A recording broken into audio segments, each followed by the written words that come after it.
Halo, selamat datang kembali di kuliah Statistika untuk Oceanografi. Pada pertemuan kali ini, saya akan membahas mengenai analisis deret waktu.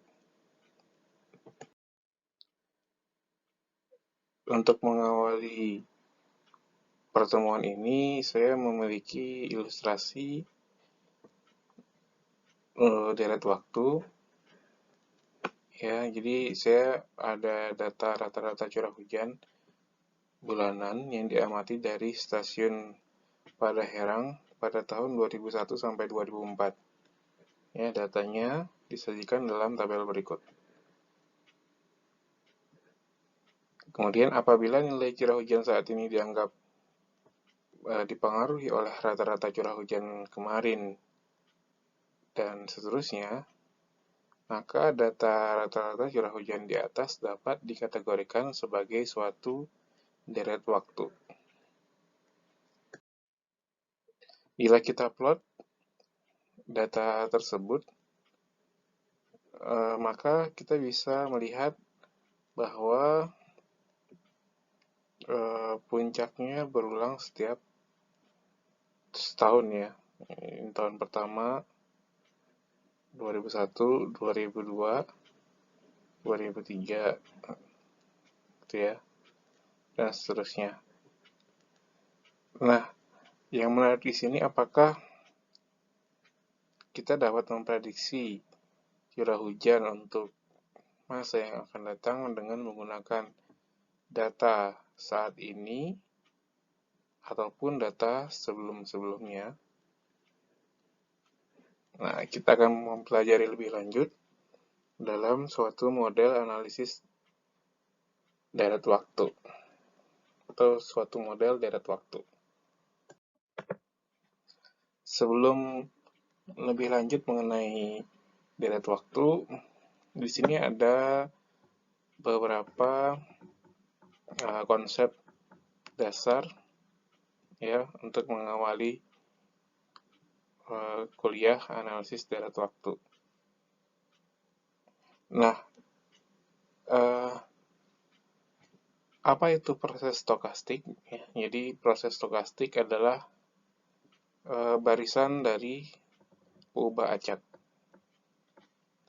Ya, jadi kalau misalkan kita punya peubah acak Y, ya, maka YT ini dengan T waktu, jika kita susun, maka kita dapatkan suatu proses stokastik. Setiap proses stokastik memuat ruang keadaan S dan indeks parameter T.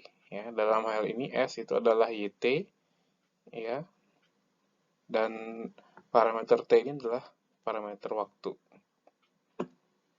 Nah, nilai S dan T ini dapat berupa nilai diskrit ataupun kontinu. Beberapa contoh proses stokastik, diantaranya ada cuaca harian Kota Bandung, banyaknya trombosit per hari pasien demam darah, dan seterusnya gitu ya. Nah, misalkan Y kecil ini nilai dari Y besar T, maka barisan nilai dari Y kecil ini disebut sebagai suatu realisasi dari Y besar. Ya, Y besar ini peubah acak. Ya. Kemudian masuk ke definisi terkait dengan time series atau deret waktu. Ya, jika T adalah waktu, maka YT disebut sebagai suatu time series. Ya, realisasi dari YT, Y besar T, disebut sebagai data time series. Kemudian studi yang berkaitan dengan time series disebut sebagai analisis time series. Nah, masalah apa yang akan kita analisis dalam time series? Sebenarnya kita ingin menentukan model time series sehingga model tersebut dapat digunakan untuk forecasting atau memprediksi nilai yang akan datang, nilai di waktu yang akan datang. Secara umum, model time series dapat dinyatakan dalam persamaan matematis, ya, dengan ada y besar T sama dengan F plus ET, ya, di mana F ini adalah suatu fungsi. Jika F ini linear, maka disebut sebagai model time series linear. Ya, kemudian ET ini adalah error, dengan asumsinya errornya berdistribusi normal, rataannya 0, dan variansinya sigma kuadrat. Dan error ini tidak saling berkorelasi. Kemudian koleksi semua model linear time series dinamakan model ARIMA, PDQ. PDQ ini ntar parameter dari time series. Nanti kita akan bahas lebih lanjut mengenai model ARIMA.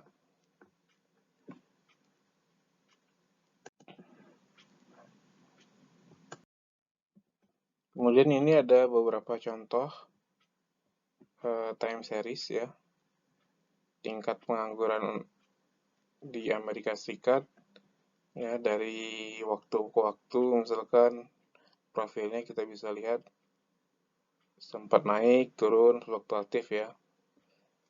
Kemudian ada produksi tembakau yang semakin tahun semakin meningkat. Kemudian data penjualan yang naik turun, ya. Ini mungkin dipengaruhi oleh misalkan tanggal gajian gitu, ya. Begitu mendekati tanggal gajian, maka penjualannya meningkat gitu, ya, dan seterusnya. Kemudian ada juga ukuran partikel setelah penyemprotan pengharum ruangan. Ya, jadi pada awal mungkin konsentrasinya atau ukuran partikelnya membesar, mengecil gitu, ya, fluktuatif.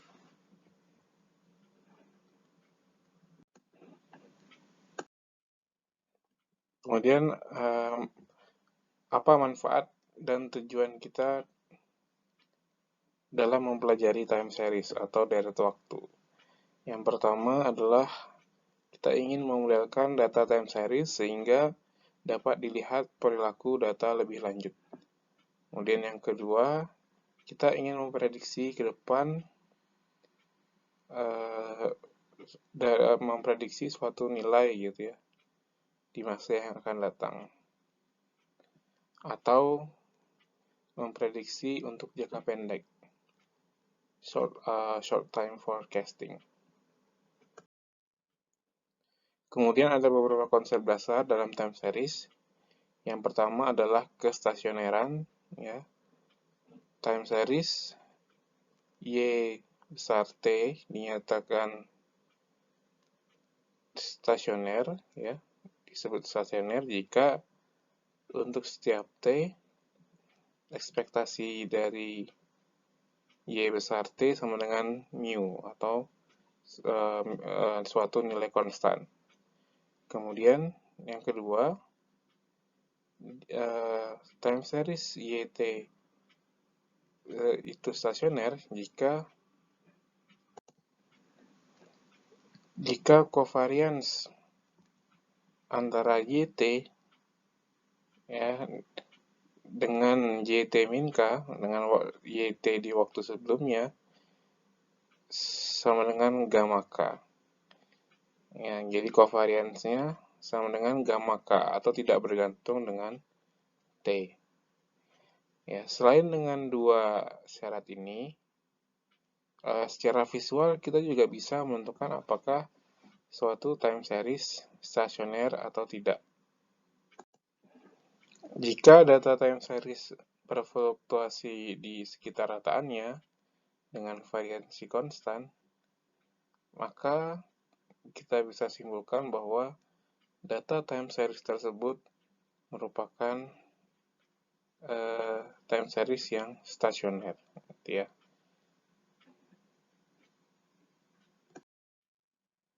Kemudian ada konsep yang kedua, yaitu mengenai ACF atau Auto Correlation Function. ACF atau fungsi autokorelasi adalah fungsi antara like K dan rho K.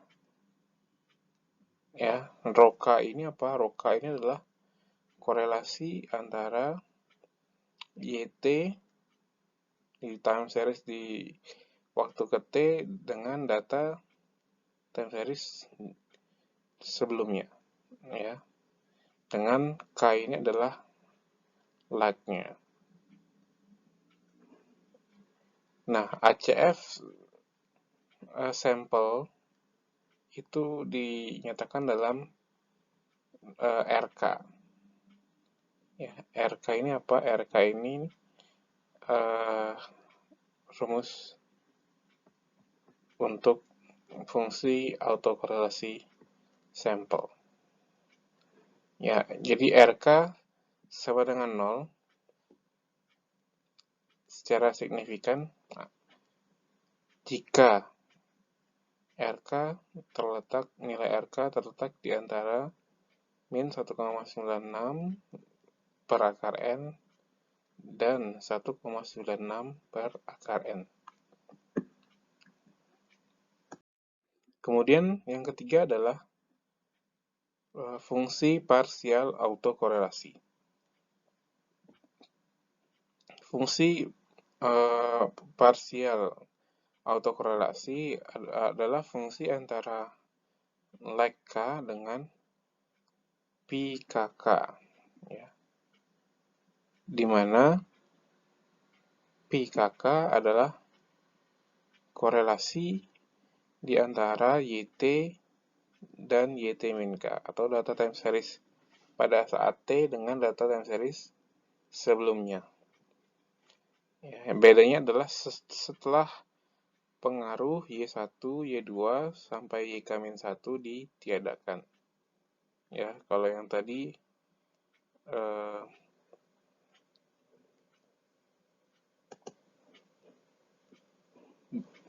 berbeda ya dengan yang tadi ya. Kemudian PACF ini dapat didefinisikan sebagai koefisien suku terakhir dari regresi YT, ya, dengan Y1 dengan YT itu Y1, Y2 sampai YK. Artinya jika YT itu sama dengan mu ditambah pi YT-1 sampai pi K YT-K, maka PACF sampel untuk lag K sama dengan taksiran dari pi K, ya, atau pi KK sama dengan pi K, ya. Nah, pi KK sama dengan 0, ya, dapat diabaikan jika pi KK terletak di antara min 1,96 per akar N dan 1,96 per akar N. Nah, ini ada contoh ACF dan PACF dengan SPSS. Jadi kalau ini data time series-nya gitu ya. Kemudian saya ingin menampilkan ACF dan PACF-nya menggunakan SPSS. Ini ada perintahnya. Maka tampilan dari ACF dan PACF